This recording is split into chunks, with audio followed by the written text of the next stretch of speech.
주요 주제는 그 부제를 보면 좀 우리가 감을 잡을 수 있는데요. 그 A personal view of the search for God.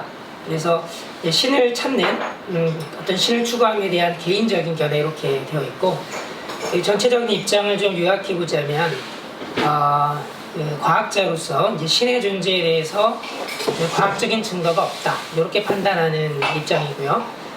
그리고 이제 과학이 발전하는 과정을 통해서 이제 더 이상 그 서구에 특히 이제 기독교의 신이 존재할 자리는 이제 없다 이런 입장을 갖고 있습니다.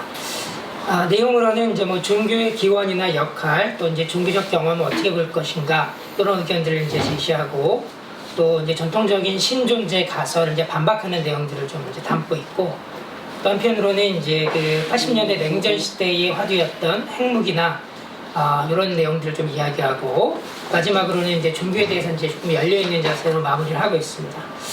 칼 세이건의 입장은 이제 유물론적 자연주의 그리고 이제 환원주의 입장에 이제 그 공고하게 서 있다고 볼 수가 있고요.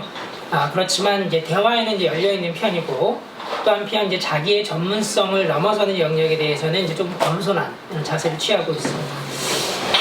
칼 세이건의 이제 신 개념은 우리 이제 기독교의 신보다는 철학자들의 신 개념에 좀 가깝다고 할 수 있고, 그 신과 자연의 관계에 관해서도 어떤 그 자기적인 마술사적인 신 아니면은 그 시계를 만들어놔서 전혀 개입할 수 없는 그 시계공의 신, 그리고 그 두 가지 입장으로 약간 좀 극단적으로 보는 것 같고요.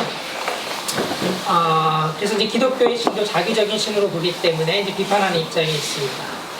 주요 내용들을 제가 한 4가지 점에서 말씀드리도록 하겠습니다. 일단 첫 번째로 그 종교와 과학에 대한 관점들을 좀 보면 몇 가지 이제 요점들이 있는데, 첫 번째는 이제 현대과학의 결과를 보면 기독교를 포함한 어떠한 종교도 성립 불가능하다. 그중에 이제 첫 번째 이유는 이제 우주가 너무 크기 때문이라는 것이죠.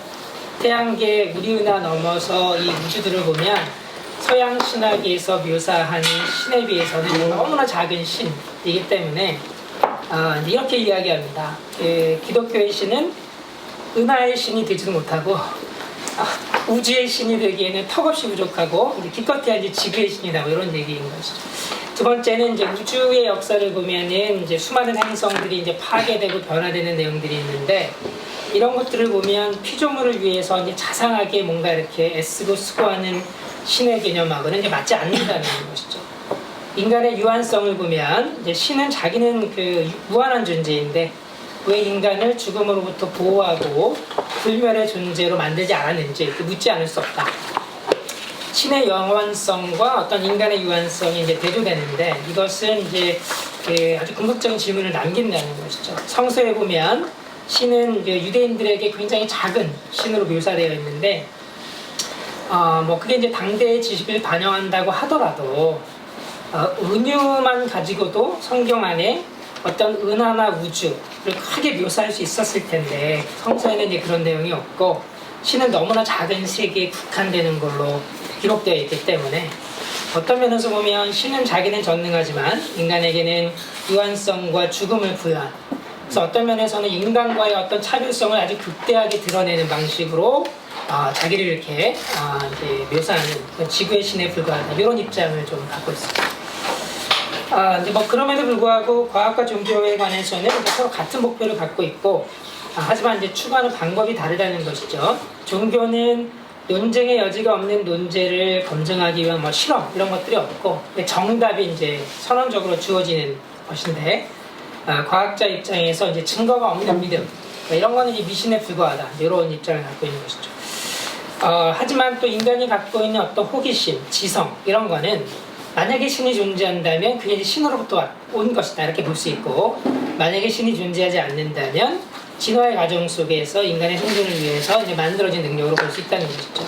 결국 어떤 것이건 간에 종교와 과학이 함께 가야 한다. 왜냐하면 인간의 어떤 미래를 위해서, 인간의 안녕을 위해서 과학이 필요하기 때문이다 이렇게 이야기하고 있습니다. 과학의 역사에 관해서도 어떤 그 인간이 일상적으로 경험하는 내용과 자연의 어떤 실제 어떤 성향들 둘 사이 충돌을 계속 극복해가는 과정으로 보고 있는데요. 어떤 면에서는 이제 그 태양 중심설이 인간의 경험이고, 실제로는 이제 아니 반대죠. 그 지구 중심설이 인간의 경험이고, 실제로는 이제 태양 중심인데, 이것들이 어떤 면에서는 인간의 어떤 특권, 인간의 자기 중심성을 이제 내려놓게 되는 과정으로 이제 보는 것이죠.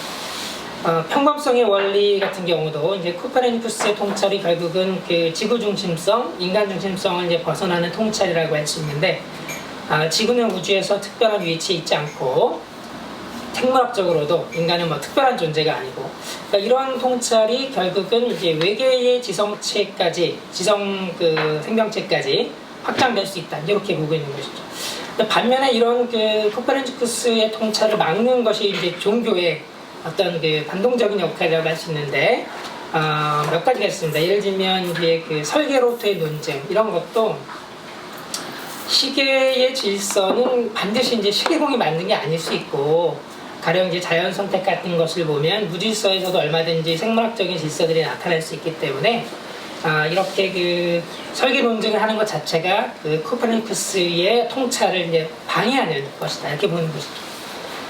두 번째로 이제 뉴턴의 경우에도, 뉴턴이 이제 그 행성들을 보면 행성들은 이제 질서 있게 이렇게 운동을 하고, 반면에 이제 해성은 굉장히 이승률이 크기 때문에 이제 타원 운동을 해서 이제 무질서하게 보이는데, 뉴턴은 행성의 운동이 이제 신이 초기 조건을 만들었기 때문에 이렇게 질서 있게 운동한다, 이렇게 봤는데, 이런 관점도 틀렸다는 것이죠. 태양계가 만들어지는 그 형성 이론에서 행성들이 질서 있게 운동하는 것은 이제 자연스럽게 설명된다.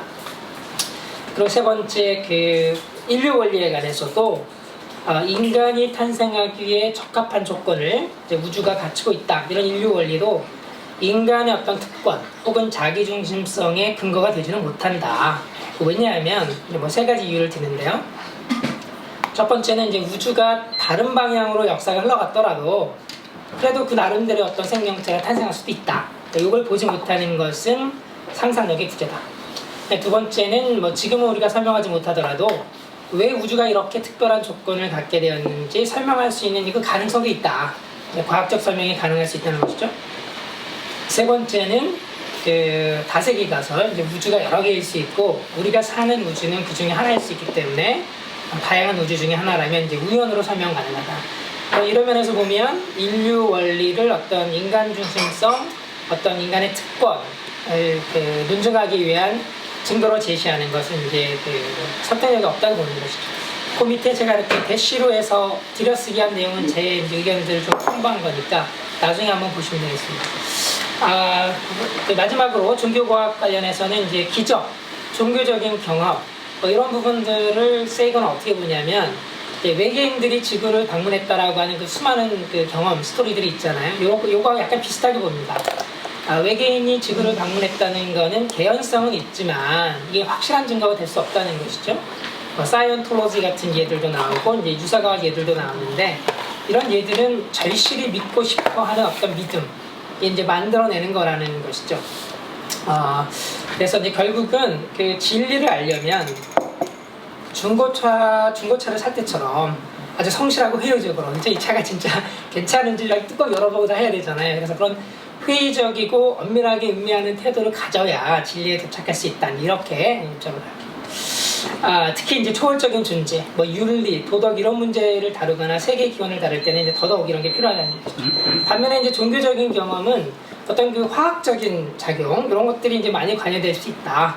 예를 들면 뭐 기독교에서도 포도주를 많이 사용하고, 다양한 그 뭐 유사 종교라든가 이런 종교에서 뭐 그 여러 가지 그 무슨 이제 연기를 피워놓는다든지 이런 부분들을 보면 뭔가 이렇게 화학적인 반응 때문에 생기는 경험으로 이제 볼 수도 있다. 근데 반면에 종교는 그 권력을 유지하기 위한 장치로 많이 작용되어 왔고, 인류 전체를 이제 노예화하고 있다, 이런 얘기를 합니다. 라플라스를 언급하면서. 특히 이제 남아공, 특히 요게 1980년대니까 남아공의 이제 국가신학이 인종차별을 정당화하는 데 사용됐다, 이런 이야기를 하면서 오히려 이제 종교가 공권력과 충돌한 경우는 드물고, 오히려 이제 인간을 노예화하는 데 사용됐다, 이렇게 굉장히 좀 비판적인 입장을 갖고 있습니다. 네. 요게 이제 전반적으로 이제 과학과 종교에 관한 내용일 수 있고요. 뭐 생명과 지성에 관한 내용들 간단하게만 보면, 이 세이건은 우주에서 생명체가 굉장히 많이 있을 수 있다는 게 이제 기본적인 입장입니다. 지구에서 생명체가 발생한 과정도 사실은 이제 과학적으로 설명이 가능하다. 이게 설명되지 않는다라는 주장은 이제 반박되었다라고 보고 있고, 지구를 벗어나서 이제 외계에 지적 생명체들이 많이 존재할 것이다. 그리고 이것을 뭐 드레이크 방정식 같은 걸로 계산하면 뭐 100만 개 정도의 그 통신 문명을 갖고 있는 지성체가 있을 수 있다. 이런 주장들을 하면서 이분이 이제 그 세티 외계인을 찾는 프로젝트죠. 그 세티 프로젝트에 굉장히 열심히 이제 관련되어 있는데, 이 세티 프로젝트가 필요하다 이런 얘기도 했습니다. 그리고 이제 그 흥미로운 것은 이제 만약에 외계 지성체가 발견이 되면, 그러면 이제 성경에서는 인간이 하나님의 형상으로 창조되었다고 되어 있는데, 이게 이제 굉장히 그 폭탄이 터지는 결과를 갖고 올 것이다. 왜냐하면 아마 이제 그 세이건은 성경에 나오는 하나님의 형상을 이제 생물학적으로 이해하고 있기 때문에 외계 지성체가 인간과 다른 형태, 인간과 다른 생물학적인 형태로 발견된다면 기독교의 어떤 하나님의 형상의 개념이 완전히 이제 폭파된다는 아마 그런 입장에서 이런 이야기를 하게 된 거죠. 자, 마지막으로 그 신가설 비판을 책의 후반부에서 5가지를 이제 6가지인가요? 하나하나 이제 반박하는 내용이 나오는데, 아마 이것이 우리가 뭐 이제 자연의 신학 말고 뭐 자연신학 입장에서 조금 이제 관심 있을 것 같아서 정리했습니다. 일단은 신에 대한 정의니까, 이제 기독교의 신은 전지전능하고 또 자비롭고 기도에 응답하는 신으로 되어 있지만, 예를 들면 이제 아리스토텔레스의 신처럼 거의 띄어쓰기가 되네요. 비인격적이고 인간에게 무관심한, 혹은 전능하지만 전지하지 않은, 또 반대로 전지하지만 전능하지 않은, 뭐 이런 그 비전통적인 신의 개념을 가정할 수도 있다. 그리고 또 두 번째는 그 스피노자나 아인슈타인이 생각했던 것처럼 어떤 우주의 물리 법칙의 총합, 뭐 이런 것을 신의 개념으로 볼 수도 있다는 것이죠. 만약에 이것이 신이라면 그 누구도 무신론자가 될 수는 없다. 그러니까 아마 최소한 자신도 이런 그 아인슈타인의 신 개념 정도는 이제 수용한다라는 이야기를 볼 수 있을 것 같습니다. 자, 이제 또 하나 흥미로운 것은 그 문화적으로 드러나는 종교 현상이 그 지역의 문화권에 예속되어 있다는 점을 이야기합니다. 뭐 인도에서는 코끼리 머리를 갖고 있는 신을 섬기는 내용이 많이 나오지만, 서구에서는 그런 게 별로 없고, 반대로 이제 성모 마리아를 숭배하는 것들이 이제 나오고, 이런 부분들을 보면 종교적 믿음의 그 구체적인 내용 하나하나가 문화의 장벽 안에 갇혀 있다. 만약에 이제 그거를 토대로 생각해 보면 오히려 종교의 내용이 지역 문화를 넘어서는 어떤 무엇인가와 관련이 있다고 볼 수 없다는 것이죠. 거꾸로. 이것이 이제 세이건의 입장입니다. 자, 이제 5가지 그 신가설 논증에 대한 비판들이 나오는데요. 첫 번째 우주론적 논증이죠. 결국은 이제 제1원인이 필요하다라는 이야기인데, 이 문제는 그 제1원인이 신이다 라고 하는 그 종교의 가설이 있을 수 있고, 반대로 그 제1원인이 그냥 물질이다, 그런 그 자연주의 가설이 있을 수 있는데, 이 2가지 가설 중에서 신가설이 더 명백하다라고 볼 수는 없다, 이렇게 이야기하고 있습니다. 만약에 신이 모든 어떤 물리적인 우주의 제1원인이라면 신 자체도 이 과학적 질문의 대상이라는 것이죠. 그 제1원인의 원인은 무엇인가, 이런 질문이 필요하다라는 것입니다. 그건 이제 그 도킨스 입장하고는 비슷한데, 약간 차이는, 도킨스는 그 신에 대한 원인에 대한 이제 답변이 불가능하다 이렇게 주장하고, 물질적 원인이 더 그 상위에 있다라고 주장하는 듯한데, 반면에 칼 세이건은 그렇게까지 주장하지 않습니다. 그러니까 둘 다 명백하지 않은데, 신이 제1원인인지 물질이 제1원인인지는 명백하지 않은데, 최소한 신가설이 더 우월하진 않다, 뭐 이 정도의 입장으로 조금은 차별이 있다라고 보시면 좋을 것 같습니다. 그리고 두 번째 이제 설계로부터의 논증은, 기껏 해봐야 어떤 인간의 설계를 모방한 유비에 불과하다. 아까 인류 원리에 관해서 이야기한 것처럼 상상력 부족, 혹은 자연에 대한 어떤 숨겨진 원리를 이제 모르기 때문에 이 무지의 결과다, 이렇게 이야기하고, 아까 말한 것이 좀 반복되는데, 우주 역사를 보면 퀘이자가 폭발하면 수많은 행성들이 파괴되었을 텐데, 이런 모습들을 보면 만약에 신이 정말로 우주를 설계했다면 신이 자기가 뭘 설계했는지 모르는 게 아니냐, 견습생에 불과한 게 아니냐. 토킨스의 그 블라인드 와치메이커에 나온 내용하고 약간은 비슷한데 톤은 훨씬 좀 낮습니다. 훨씬 좀 부드럽게 가는 걸로 생각했습니다. 도덕의 기원, 도덕으로부터의 논쟁의 경우에도 이 도덕을 설명하기 위해서 굳이 신의 존재를 도입해야 되냐? 꼭 그런 거 아닌 것 같다. 어떤 인간의 생존을 유지하기 위해서 진화의 과정으로도 이제 충분히 설명할 수 있다. 이런 입장이고요. 네 번째 존재론적 논증, 하나님은 완전하다, 뭐 존재는 완전하면 속성이다. 이런 이야기는 이거는 이제 말장난에 불과하다. 이렇게 이제 넘어가겠습니다. 과학자 입장에서 이 완전함이 과연 무엇인지 정의가 잘 안 되기 때문에 이건 되게 말장난처럼 보인다는 이야기죠.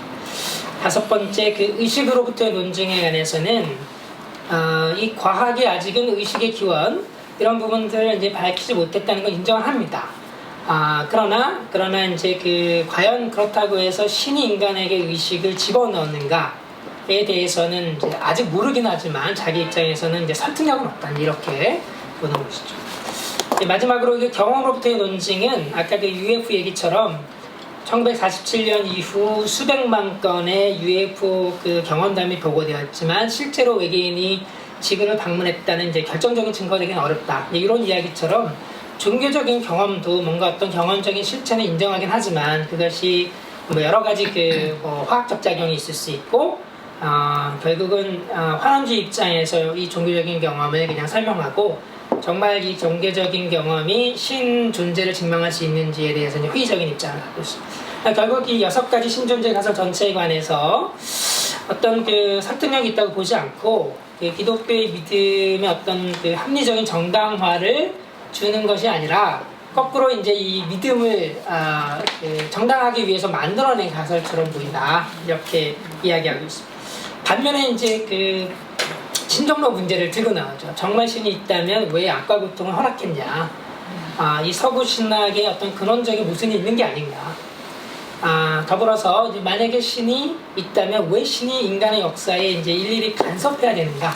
그러니까 처음부터 간섭할 필요 없게 초기 조건을 잘 만들어 놓았다면 그러면 훨씬 더 능력이 있는 신이 되는 게 아니냐? 간섭이 필요하다라는 것은 신의 무능력을 오히려 드러낸다. 이렇게 보고 있습니다. 그 다음에 만약에 정말로 이 신존재 가설이 진짜로 이제 필요했다면 신이 과학의 내용을 만약에 게시했더라면 확실한 증거가 됐을 텐데 그런 게 없다는 것이죠. 예를 들면 성경 안에 십계명을 이제 예를 들면은 이제 달 표면에 십계명을 새겨 놓는다거나 아니면 성경 안에 뭔가 과학 지식을 게시를 넣어 놓으면 그죠? 예를 들면 뭐 빛의 속도 이상으로 달리지 말지니라든가 그런 걸 이제 집어넣으면 과학이 발전하면서 명백하게 그게 이제 입증이 될 테니까 신존재 가설이 확실하게 입증이 될 텐데 그런 게 없다는 것이죠. 결국은 이 자연, 실제 우리가 경험하는 자연과 성경에 드러나는 계시가 왜 서로 수렴되지 않는가? 왜 이 수렴점이 이렇게 미비한가 이렇게 이야기합니다. 물론 이제 반론이 굉장히 많이 있을 수 있죠. 거꾸로 이 수렴점이 많다고 보는 게 과학신학에서 이야기인데 세이버는 반대 입장에서 이게 너무나 이게 일치하지 않는다. 이렇게 극단적으로 보는 겁니다. 미래에 관해서는 뭐 핵전쟁 이야기를 많이 합니다. 결국 이게 80년대 냉전 시대이기 때문에 6,500만 년 전에 소행성이 충돌해서 이제 뭐 공룡이 멸종하고 굉장히 커다란 지구의 변화, 무서운 결과를 가져왔던 것처럼 이 핵무기나 핵전쟁이 그런 위협을 갖고 올 수 있는데 이런 것들이 거꾸로 창조에 반하는 범죄라는 것이죠. 그런데 반면에 요한계시록에 묘사된 이런 내용들처럼 핵전쟁이 반드시 와야 된다고 생각해서 핵전쟁을 반대하지 않는 일부 종교인들은 이거는 문제가 심각하다 이렇게 비판하고 과학뿐만 아니라 종교인들도 이 창조에 반하는 범죄를 막는 데 앞장서야 된다 이런 이야기를 하고 있습니다. 결국 자연의 본성, 그러니까 우주의 본성, 뭐 인간의 본성에 대한 탐구가 필요한데 그 탐구의 과정이 어떤 기득권을 옹호하는 방식이 아니라 인간의 탐구는 그것이 무엇이건 간에 굉장히 제한적이다라는 사실을 인식하고 진행되어야 하고 굉장히 흥미로운 관점은 이겁니다. 이제 만약 우리가 누구이고 우리가 어디에서 기원했는지 완전히 이해할 수 있다라고 생각하는 지점에 도달하는 순간 우리는 이제 실패한 것이다. 이런 내용이 굉장히 좀 이제 좋은 내용인 것 같습니다. 오히려 인류의 탐색은 우주를 있는 그대로 받아들여야겠다는 용기와 함께 진행되어야 하고, 즉 우주에 우리의 감정적인 경향, 뭐 예를 들면 뭐 계시로 이제 이미 이제 알고 있는 내용들을 억지로 집어넣으려고 하는 것이 아니라 반대로 우리의 탐험을 통해서 경험적으로 얻게 된 내용들을 용감하게 수용하는 방식으로 가야 된다. 이렇게 해서 이제 내용을 마치고 있습니다. 제가 좀 너무 빨리 했나요? 시간이 40분이라 좀 어쩔 수 없이 조금 빠르게 진행하고 있습니다. 네, 뭐 토론할 때 여러분도 말씀하시면 좋을 것 같고요. 이제 다이슨으로 넘어가겠습니다. 이 프리만 다이슨은 하이셀건하고 같은 물리학 쪽을 하고 있지만 상당히 그 입장이 많이 다릅니다. 그래서 이제 굉장히 두 사람을 비교하는 게 흥미로울 것 같은데요. 이분은 올해 초에 돌아가셨는데 이 다양성을 찬양하며 이런 제목으로 1985년에 깃보를 발견을 했고 이 책 그 내용은 모든 방향의 무한성, 여기서 주어는 우주입니다. 우주가 모든 방향으로 무한하다. 이렇게 다른 사람이 했던 이야기를 따와서 이 책의 제목을 이제 Infinity in All Directions 이렇게 이제 출판되었습니다. 이분은 그 양자 전기 동력학이죠. 그러니까 양자역학하고 특수상대론을 그 통합한 양자 전기 동력학 퀴드라고 하는데 여기 이제 굉장히 크게 입야지하는 유명한 물리학자고. 이분의 이제 중요한 키워드는 다양성입니다. 이 다양성을 굉장히 중요하게 보는 입장이 있고, 어떤 그 우주가 진화하는 과정에서 6번째, 7번째 줄인데요. 다양성을 계속 만들어 왔다. 그 다음에 이제 생명과 지성이 탄생한 이후에는 이 지성의 새로운 다양성들을 계속 만들어가면서 우주는 더 풍성해질 것이다. 그러니까 상당히 좀 낙관적인 우주의 미래를 이제 이야기하는 걸로 보입니다. 흥미로운 점은 이제 인류의 미래에 관해서는 신의 보좌 앞에서 애벌레가 이제 나비로 변하는 것처럼 그런 운명을 가진 걸로 이제 단테의 신곡, 단테 신곡에 나오는 얘기를 언급하면서 비유적으로 표현하고 있습니다. 종교적인 배경은 이분은 이제 기독교의 그 약간 연결고리가 있는데 그 가정 배경하에서 그러나 이제 자기는 어떤 특정한 도그마에 헌신되어 있지는 않고 오히려 그 16세기 이탈리아의 그 소시너스, 제가 뭐 잘 모르는 분인데 전지하지도 전능하지도 않은 그 미래에 열려있는 신관에 상당히 좀 영향을 받은 걸로 보입니다. 그러니까 아마 뭐 열린 신학 이런 관점하고 통할 것 같은데요. 그리고 이제 우주적인 지성과 신, 이건 이제 별로 크게 구분하지는 않아요. 그러니까 스피노자나 아인슈타인의 신간에 좀 가까운 게 아닌가 그렇게 볼 수 있겠습니다. 자, 책의 내용에는 사실 이제 기술하고 정치학 내용이 반을 넘습니다. 근데 이게 벌써 35년, 36년 전에 나온 내용이라 지금 보면 다 쓸모없는 내용, 잠깐 제가 이게 녹음되고 있죠. 지금 보면 좀 의미 없는 내용이 많아요. 허브루전 와우경도 반대한 내용이 나오는데 지금 허브루전 와우경이 벌써 30년 역사에서 엄청난 그 과학적 결과를 겪었는데 아마 그런 면에서는 이제 기술 얘기를 잘못하면 나중에 다 쓸모없는 얘기가 되겠구나 뭐 이런 기분을 얻을 수 있을 것 같습니다. 그래서 좀 전반부에 나오는 내용 중심으로 우리 자연신학 관련된 내용을 좀 간단하게 세 가지 면에서만 말씀드리겠습니다. 이 과학과 종교에 관해서는 세이건하고 비슷하게 우주를 탐험하는 방식이지만 좀 방법이 다르다, 도구들이 다르다 이런 비슷한 입장을 갖고 있고요. 그러나 과학과 종교는 갈등 관계가 아니라 상당히 많은 부분을 공유한다. 그렇지만 이 우주를 보는 관점이 다르고 동시에 과학과 종교 두 관점으로 볼 수는 없다. 약간 양자역학 쪽의 그 상도성처럼 보는 것 같습니다. 빛이 동시에 입자이고 파동일 수 없는 것처럼 우주를 이제 과학으로 볼 수도 있고 또 종교의 관점으로 볼 수도 있는데 동시에 두 관점으로 볼 수는 없다. 이게 무슨 말인지 정확하게는 모르겠어요. 동시라는 말이. 네, 어쨌거나 이렇게 이야기하고 있습니다. 이 자연이라는 세계, 이제 우주는 과학이 파악하는 것보다 훨씬 복잡하다. 이게 굉장히 중요한 이야기인 것 같아요. 양자역학이나 입자물리학 발전을 통해서 우리가 배울 수 있는 것처럼 어떤 객관적인 실제라고 보통 이야기하는 그런 단순한 물질적인 우주는 존재하지 않는다. 이런 입장이에요. 그래서 과학적 유물론, 또 반대로는 종교적 초우주의가 있을 수 있는데 두 개가 상호 배타적으로 보이지만 입자물리학의 관점에서 보면 꼭 그렇지 않을 수 있다는 거죠. 왜냐하면 물질이 어떤 그냥 혼자 따로 독립적으로 존재하는 대상이 아니라 굉장히 활동적인 액티브한 에이전트라고 보는 것이죠. 예를 들면 물질이 이제 서로 뭐 에너지를 교환하면서 빛을 내보내기도 하고 그래서 어떤 상당히 뭐 인격성까지 부여한 건 아닌데 그러니까 에이전트로 보는 것이죠. 그리고 또한 물질하고 비슷하게 우리의 우리의 의식 뇌에서 이제 우리가 이제 스스로 관측할 수 있는 지성 하고의 차이는 물질과 이제 지성의 차이가 어떤 질적 차이라기보다는 정도의 차이가 아니다. 이렇게 보고 있습니다. 인간의 지성으로 보면은 그 물질이 이제 예측 불가능한 거죠. 이런 그 에이전트들이 다양한 그 확률 중에서 어떤 걸 선택하는지 우리가 모릅니다. 양대역학이 모르는데 그런 예측 불가능성과 어떤 신의 예측 불가능성이 이제 서로 닮을 수 있다. 이런 이야기를 하고 물질 자체가 이상한 존재이기 때문에 strange enough 물질 자체가 굉장히 이상한 존재이기 때문에 만약에 물질이 이런 이상한 존재가 아니고 어떤 객관적인 어떤 실체고 그냥 고정되어 있는 거라면 신의 어떤 자유, 신의 간섭, 신의 활동을 배제할 수 있겠지만 자기 입장에서는 물질 자체가 strange enough 하기 때문에 신의 자유로 막을 방법이 없다. 이렇게 보고 있습니다. 이 과학에 대한 관점도 굉장히 특이한데 그 두 번째 파트에서 나오겠지만 여기서 조금 나옵니다. 이 과학은 하나의 독트린이 아니라 하나의 문화처럼 성장하고 바뀐다. 그래서 이제 그 다양한 형태의 시나 그림이 있는 것처럼 과학도 경쟁하는 다양한 스타일이 있을 수 있고 이 과학의 다양성이라고 하는 거는 종교의 다양성하고 비슷하다.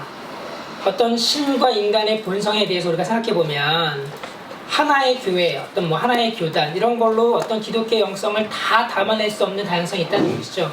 마찬가지로 자연의 본성에도 굉장한 다양성이 있기 때문에 뭐 하나의 분과 뭐 하나의 과학으로 담아낼 수 없는 어떤 그런 그 다양성이 있다라고 보고 있습니다. 그래서 이제 종교에 대해서 과학자들 어떻게 생각하는가 이것도 한 목소리로 이야기할 수는 없다. 이 과학은 종교와 마찬가지로 국제적인 엔터프라이즈고 국수주의에 반대하고 인류 전체를 위한 노력이다. 이런 면에서 비슷하다는 것이죠. 그래서 이제 과학과 종교는 진리를 독점하겠다라고만 하지 않고 무엇성만 주장하지 않는다면 얼마든지 갈등을 피할 수 있다. 이런 이야기들을 이제 하고 있습니다. 이 과학에 관한 관점도 굉장히 독특합니다. 다른 과학자들은 굉장히 다르고 칼세이가랑 굉장히 다른데 이분은 과학이 어떤 그 unifying 하는 역할, 통일하는 역할과 diversifying, 그 다분화하는 이제 분화하는 역할 두 가지 스타일이 있는데 예를 들면은 이제 그 학계에서는 과학은 이 어떤 그 유니파이어들, 통일하는 사람들, 이론가들에 의해서 주도되지만 산업계의 기술은 굉장히 다분화되는 방식으로 특징이 이제 다르다는 것이죠. 과학의 발전 과정을 보면 이 통일성을 추구하는 이론가들은 아이디어, 이론 이런 것들은 이제 중요하고 안쪽을 봅니다. 안쪽 과학계 아마 안쪽을 본다고 볼 수 있을 것 같고요. 그리고 이제 과거를 보는 것이죠. 그 자기들이 발견한 경험적인 데이터보다 그 우주를 더 간단하게 만들어내면 이론적으로 만들어내는 것이죠. 그러면 이제 행복해지는 사람들이고 옥하면 면도나 이런 거 생각하시면 되겠습니다. 반면에 이제 그 다이버시파이어들, 다양성을 추구하는 실험가들은 사실과 데이터들 이런 것들 훨씬 중요하게 생각하고 바깥쪽을 본다는 것이죠. 여기 아마 이제 과학의 바깥쪽으로 생각되는데요. 그리고 미래를 보고 자기들이 발견한 것보다, 그러니까 경험적인 데이터보다 우주가 더 복잡하게 만들어지면 행복해하는 사람들이다. 이게 흥미로운 관점입니다. 그래서 과학은 통일성을 추구하는 유니파이어들과 다양성을 추구하는 다이버시파이어들 둘로 나누는데 이 둘의 상호적인 역할을 통해서 과학이 발전한다는 것이죠. 그런데 또 문제는 이 우주를 이 두 가지 관점에서 동시에 볼 수는 없다. 그러니까 유니파이어 관점에서 보면 이제 우주가 이해가 되고 또 이제 다이버시파이어 관점에서 보면 이해가 되는데 둘 다 동시에 볼 수는 없다. 이렇게 이야기해요. 여기서 동시라는 게 이제 뭔지는 책에서 명확하지는 않습니다. 뉴턴이나 아인슈타인의 예를 들면서 이런 사람들은 그 이론가들이었고 현상을 체계적으로 설명하는 통일된 이론 그건 이제 굉장히 중요하게 생각했는데 반대로 실험 관측으로 경험되는 자연현상은 사실은 굉장히 다양성이 있고 통일된 이론에서 굉장히 좀 벗어나는 경향이 있다. 그래서 다이슨은 약간 다양성에 무게를 두는 것 같습니다. 이제 존 휠러 같은 이제 물리학자도 이야기하는데 그 물리법칙 같은 경우도 시계공이 집어넣듯이 물리법칙이 우주에 집어넣어진 것이 아니라 오히려 이제 인간이 존재하게 되면서 이제 알아가는, 파악해가는 그래서 원래 주어져 있는 프라이머리한 게 아니라 인간의 경험을 통해서 만들어가는 데리버티브라는 거죠. 데리버티브라는 게 뭐 하나 뭐 미분된 뭐 이런 걸 수 있는데요. 어떤 이제 프라이머리에서부터 이제 나오는 거라고 생각할 수 있겠습니다. 이게 바로 이제 물리법칙이 항상 100% 맞지 않는 이유라는 것이죠. 이 물리법칙은 우주에 맞게 이제 진화되어 가는 방식이다. 이렇게 보고 있습니다. 괴델의 불안정성 원리를 말하면서 이제 수학이 이제 완벽하지 않은 것처럼 과학도 우주를 다 풀어내지 못할 것이다. 이렇게 보고 있고 우주의 구조 전체가 물리학의 몇 개 문제로 몇 개의 법칙으로 확실하게 환원될 수 있다. 이렇게 생각하지 않습니다. 이런 의견 이제 반대하는 입장입니다. 다이버시파이어 입장에 속하고 있습니다. 그래서 이 경험되는 우주는 단지 물리 법칙으로 환원시키기에는 너무나 이제 무한하다, 다양하다라는 얘기죠. 만약에 물리적인 실체 전체가 몇 가지 방정식으로 다 기술쓸 수 있다면 자기는 실망할 것이다. 그런 우주를 만약에 신이 만들었다면 상상력이 부족한 신이 될 수밖에 없다. 아인슈타인도 비슷한 이야기 했는데요. Sorry for the Lord. 그죠? 만약에 우주가 그 정도로 물리과학으로 파악이 된다면 신이 너무 좀 제한되어 보이는 거잖아요. 그래서 이제 그런 신에 대해서는 이제 유감이다 이렇게 말하게 되는 거죠. 그 밑에 이제 세 가지 포인트는 이제 제가 쓴 내용들인데 나중에 한번 보시면 좋을 것 같아요. 뭐 10분 남았나? 15분 남았나요? 더 짧게? 예, 알겠습니다. 네, 세 번째 그 신앙과 이성이 충돌되어 보이는 5가지 지점. 아마 이 부분이 아마 우리 그 본인 내용에서 관심이 더 많을 것 같습니다. 이거는 책의 이제 마지막 장에 나오는 내용인데요. 이 5가지 지점은 이제 과학과 종교가 충돌하는 걸로 보고 자기는 이것을 어떻게 생각하느냐 의견을 밝힌다. 첫 번째는 그 지성의 출현, 언어의 출현 이런 부분을 이야기합니다. 생명의 출현은 오히려 화학지만은 뭐 과학으로 충분히 밝힐 수 있을 것 같다. 그러나 지성이나 의식의 출현은 이제 훨씬 심각한 철학적 문제가 나오는데 우연적 과정으로 이게 과연 이제 지성이 나올 수 있을 것이냐 약간 의문을 이야기합니다. 뭐 3가지 답변이 가능한데 첫 번째 자크 모노 그 우연과 필연을 쓴 자크 모노 입장은 신의 계획을 부정하는 것이죠. 그냥 우연의 과정으로 만들어졌다고 이제 보는 건데 만약에 정말 그렇다면 의식의 출현도 우연으로 설명할 수 있겠냐 그러기에는 좀 부족하다라는 뉘앙스를 좀 풍깁니다. 자세한 설명은 없는데요. 두 번째 우연은 인정하는데 신도 우연을 사용하는 게 아니냐. 그러니까 다시 말하면 이제 우연은 뭐 예를 들면 양자역학의 불확정성이라든지 우주의 다양한 어떤 그 우리가 결정하지 못할 수 있는 내용들은 인간의 무지에서 나온 게 아니냐. 반면에 그 우연도 실제로 결정하는 뭔가 원인이 있고, 그러니까 아인슈타인이 얘기한 것처럼 숨은 변수가 있다는 것이죠. 만약에 그렇다면 신은 인간에게는 우연이지만 신에게는 그게 우연이 아니고 신은 그 우연이 나오는 모든 그 결정 관계를 다 알고 있다는 것이죠. 신이 우연을 사용하는 게 아니냐 이렇게 답할 수도 있는데 이 다이슨의 여기에 대한 반론은 만약에 정말 그렇다면 왜 그 물리학에서 이 통계가 굉장히 잘 워킹하느냐 잘 작동하느냐 양자역학에서 통계가 굉장히 잘 작동하죠. 이게 진짜 이게 숨은 변수가 있다고 봐야 되느냐 그렇지 않은 것 같다 이런 뉘앙스입니다. 세 번째는 우연도 존재하고 신도 인간의 무지를 공유한다. 그러니까 신도 이제 그 우연성은 실제로 존재하는 것이고 신도 이제 우연은 모른다는 것이죠. 그러니까 아까 얘기했던 그 소시너스의 입장, 그러니까 뭐 전지하지 않은 신 이런 입장에서 신이 우연을 사용하고 신이 우연을 사용하면서 그 목적을 결국 이루는 게 아닌가 그렇게 보고 있습니다. 두 번째 지점은 자유의지와 과학이 충돌하는 지점이죠. 그러니까 자유의지와 그 결정, 인간론이 충돌하는 지점인데 자크 모노와 같은 과학자들은 이제 자유의지를 부정하죠. 뭐 스티븐 호킹도 부정하고 그런데 반면에 이제 신 개념을 받아들인다고 하더라도 정말로 전지전능한 신은 인간의 자유의지를 막을 수밖에 없잖아요, 그죠? 진짜로 전지전능하다면. 그래서 어떤 면에서는 이제 양쪽 다, 양극단에서는 자유의지가 다 부정되는 것이다. 그러나 이 소시니안 신학으로 볼 때 어떤 그 전지하지 않은 혹은 전능하지 않은 신을 받아들이면 자유의지와 인간론 두 개를 다 수용할 수 있는 게 아니냐.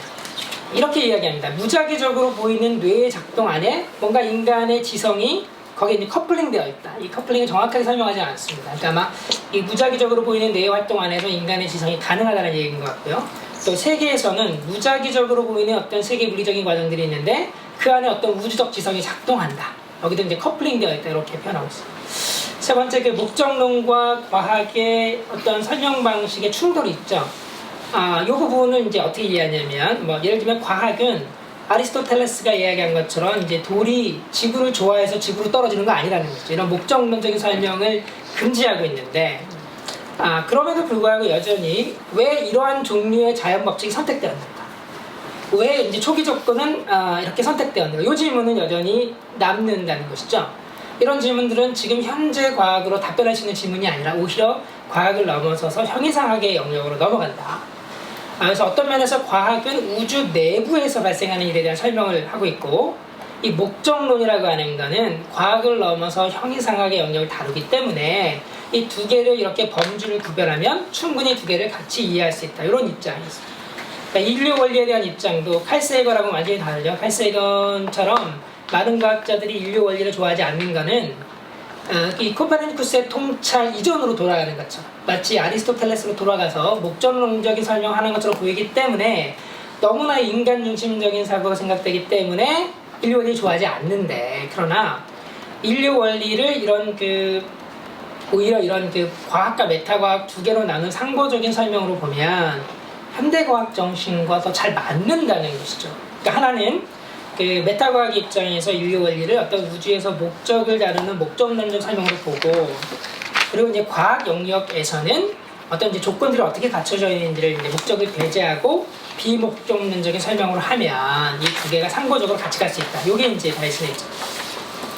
설계논증에 관해서도 이 19세기의 창조론자들과 진화론자들의 논쟁의 핵심이었지만, 페일리의 어떤 설계론이 결국은 다윈이 나오면서 이제 진화론의 승리는 이제 끝났죠. 이미 19세기에 끝난 이야기인데, 그러면서 자연스럽게 목적론이 설계 논증에서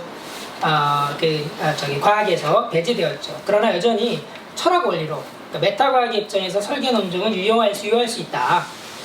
충분히 다룰 수 있다라고 보는 것이죠. 다이슨은 이제 세 가지 수준에서 지성적 작용을 이야기하는데요. 첫 번째는 양자역학의 입자들이 이제 어떤 무기력한 이물질, 이너트한 매터가 아니라 어떤 액티브한 에이전트이기 때문에 계속 뭔가 선택을 한다는 것이죠. 그래서 이런 선택을 가능하게 하는 어떤 지성적 작용, 이걸 이제 지성으로 봤습니다. 이것이 어떤 모든 입자들이 갖고 있는 속성이 아닌가 이렇게 보고 있고요. 두 번째는 인간의 경험 수준에서 지성이 가능하다는 것이죠. 이제 뇌의 분자들이 다양하게 생화학적인 작동을 하지만 그 안에도 양자역학적인 선택이 있기 때문에 거기서 뭔가 인간의 정신작용이 이제 가능하다라고 보는 거예요. 이게 두 번째 레벨의 지성적 작용이고요. 마지막 세 번째 레벨은 자연법칙의 특징들, 지금 이제 우리가 물리학으로 파악한 자연법칙의 특징들을 보면 지성의 탄생과 어떤 지성의 어떤 성장에 적합하도록 되어 있는데, 우주 자체가 자기 자신을 그런 방식으로 만들었다고 볼 수 있다는 것이죠. 그러니까 이거는 이제 설계 논증을 인류 원리에서부터 좀 확장해서 우주 전체로 이제 봤다고 할 수도 있는데요.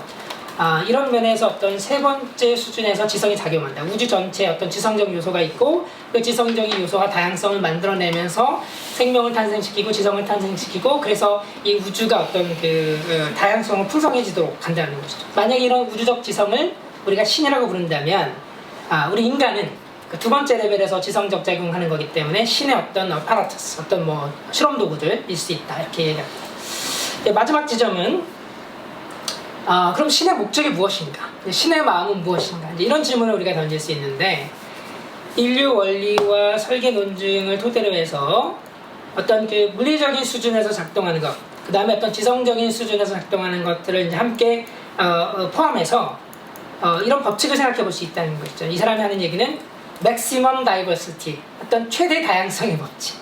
그래서 우주는 다양성이 최대화되는 방식으로 이제 간다. 아마 이런 입장인 것 같습니다. 처음에 자연법칙이 지금 우리가 잘 모르는데, 지금 우리가 알고 있는 자연법칙이 있는데, 그 자연법칙이 선택될 때 혹은 우주에서 초기 조건이 만들어질 때 이미 이 최대 다양성의 법칙으로 만들어졌다는 것이죠. 다시 말하면 이 우주의 역사가 펼쳐지면서 가장 흥미롭게 우주가 만들어지는, 다양성이 극대화되는 방식으로 자연법칙과 초기 조건이 선택되어서 시작되었다라고 이제 보는 입장입니다. 물론 이제 쉽지는 않은데, 생명이 탄생한 이후에 이제 생명이 유지되는 게 이게 간단하고 쉽지는 않고 여러 가지 고통이 따르고 이제 재난도 따르고 어렵지만, 그럼에도 불구하고 지성이 출현하고 계속되면서 이 생명과 인류는 우주로 확장될 것이고 비극도 겪을 것이지만 어떤 성장과 다양화는 계속될 것이다. 그러니까 결국 이제 단테가 한 이야기처럼 제가 거꾸로 썼네요. 애벌레가 나비가 되는 것처럼, 나비가 애벌레가 되면 안 되죠. 애벌레가 나비가 되는 것처럼 어떤 지성의 힘은 위대하고, 한 사람의 지성 혹은 한 행성, 지구의 지성을 넘어서 어떤 우주의 다른 지성들, 그러니까 외계의 지성들까지 우리가 생각할 수 있고, 만약 우리 인류가 실패한다면 외계의 다른 지성체들이 리더십을 발휘해서 우주를 채워나갈 것이다. 이렇게 맺고 있습니다. 네, 이 정도로 해서 주요 내용들을 조금 제가 빠르게 말씀드렸습니다. 네, 감사합니다. 네, 감사합니다. 이동환 교수님.